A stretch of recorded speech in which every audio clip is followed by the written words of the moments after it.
Ya, kini kita bergabung bersama reporter Nila Kusuma di Gedung KPK Jakarta. Nila, apakah ada informasi terbaru dari KPK setelah penetapan SN sebagai tersangka dalam konferensi pers tadi?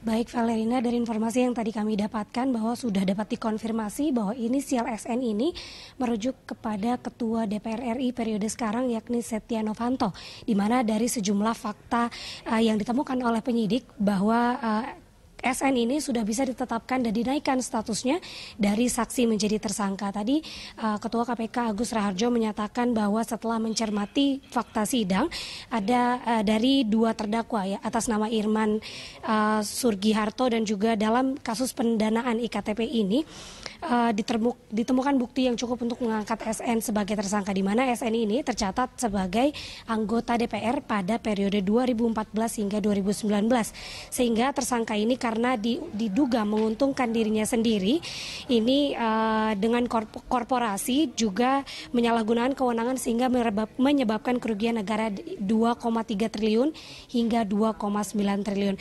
Tadi juga pihak KPK menyampaikan bahwa SN ini melalui AA punya peran membahas anggaran dan juga pendanaan dari IKTP, dan juga SN melalui AA telah mengkondisikan pengadaan barang jasa dari KTP elektronik yang menjadi yang telah diusut oleh KPK dalam beberapa waktu berbelakangan ini, dan diduga pendanaan ini, dugaan penyelewengan ini telah dikonsep dalam penganggaran dan juga pendanaan antara SN dan juga AA.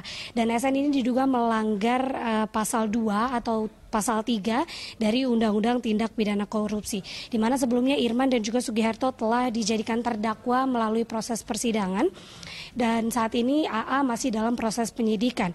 KPK juga masih menyidik tersangka MSH yang diduga memberikan keterangan tidak benar dalam proses sidang selama proses sidang berlangsung. Dan tersangka SMN ini diduga sengaja mencegah atau merintangi dan menghalalkan segala cara untuk secara langsung atau tidak langsung dalam proses penyidikan IKTP. Dan di mana dugaan korupsi IKTP ini terjadi akibat adanya penggelembungan dana dari dana yang seharusnya dana yang lebih mahal dari dana real yang ditetapkan dalam harga belangko IKTP ini menyebabkan kerugian hingga 2,3 triliun rupiah bagi negara, di mana total dana yang dibayarkan dalam pembayaran belangko IKTP ini mencapai 4,9 triliun rupiah. Ini terjadi pada periode 21 Oktober 2011 hingga 30 Desember 2013. Dan hingga saat ini dan juga ke depannya KPK masih terus menggali kasus ini untuk menentukan apabila mungkin ada tersangka-tersangka lain yang juga masih bisa ditetapkan terkait dengan kasus ini. Namun hingga saat ini yang baru hari ini ditetapkan ini adalah dengan inisial SN atau Setia Novanto yang saat ini menjabat sebagai Ketua DPR RI. Vale. Baik, ya Nila, lalu bagaimana dengan rencana pemanggilan dari KPK sendiri setelah penetapan tersangka terhadap SN ini, apa yang akan dilakukan? Apakah akan dipanggil dalam waktu dekat? Ya, jika sesuai dengan pola yang telah dilakukan oleh KPK begitu terkait dengan penetapan tersangka, ini biasanya memang akan langsung dipanggil dalam waktu dekat dan diperiksa dalam waktu yang ditentukan juga oleh KPK. Namun kami juga belum mendapatkan konfirmasi kiranya kapan tersangka ini akan dipanggil dan juga dilakukan pemeriksaan oleh penyidik dari KPK. Namun juga pihak KPK masih akan terus mengembangkan kasus ini dan juga menggali informasi dari saksi-saksi lainnya yang juga masih dikumpulkan untuk menguatkan begitu alur dari kasus ini seperti apa. Mengingat memang kasus IKTP ini bergulir sudah cukup lama dan juga diduga merugikan negara hingga triliunan rupiah, di mana ada sejumlah tokoh-tokoh politik yang diduga terlibat dalam kasus ini. Jadi memang pihak KPK masih terus mengembangkan kasus ini dan kami belum mendapatkan konfirmasi kapan Setia Novanto akan dipanggil untuk dimintai keterangan setelah statusnya naik menjadi tersangka jika sebelumnya hanya menjadi saksi. Vale. Iya, dalam catatan Anda nilai sudah berapa kali SN dipanggil oleh KPK dalam status sebagai saksi untuk kasus IKTP ini?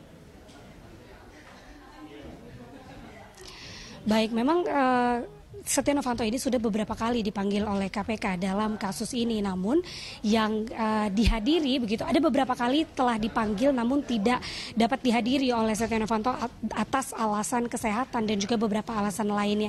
Namun pada Jumat kemarin ini memang SN telah memenuhi panggilan dari penyidik KPK untuk kemudian diperiksa dan ia telah datang ke KPK pada Jumat lalu untuk diperiksa terkait dengan kasus IKTP ini. Jadi memang sudah berkali-kali dipanggil namun belum pernah dipenuhi karena satu dan lain hal, dan baru dipenuhi pada kemarin hari Jumat kemarin. Itu artinya berarti sudah ada satu kali pemeriksaan dari Setia Novanto sebagai saksi begitu, dan baru hari ini kemudian ditetapkan sebagai tersangka. Dan tadi juga pihak KPK menyampaikan begitu bahwa dalam fakta persidangan ada memo pembagian uang yang disita oleh KPK dan ditujukan saat Keruman Harahap, dan ini ditujukan untuk menguntungkan orang lain, dan KPK juga masih terus mengembangkan seperti apa aliran dana dari IKTP ini akan mengalir kemana saja dan siapa-siapa saja yang terlibat, ini masih akan terus dikembangkan lagi lebih lanjut.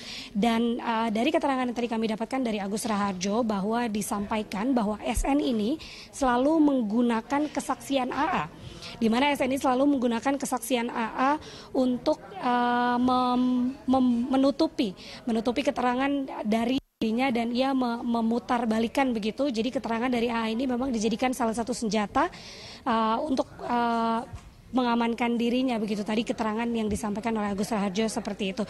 Dan sebelum SN ditetapkan sebagai tersangka, ia juga melakukan manuver-manuver politik dan hukum. Begitu tadi disampaikan juga, dan salah satunya adalah dengan cara menggunakan kesaksian dari AA yang kemudian diputarbalikan untuk menguntungkan dirinya. Seperti itu, Vale. Baik, terima kasih Nila Kusuma atas informasi yang Anda sampaikan langsung dari Gedung KPK Jakarta.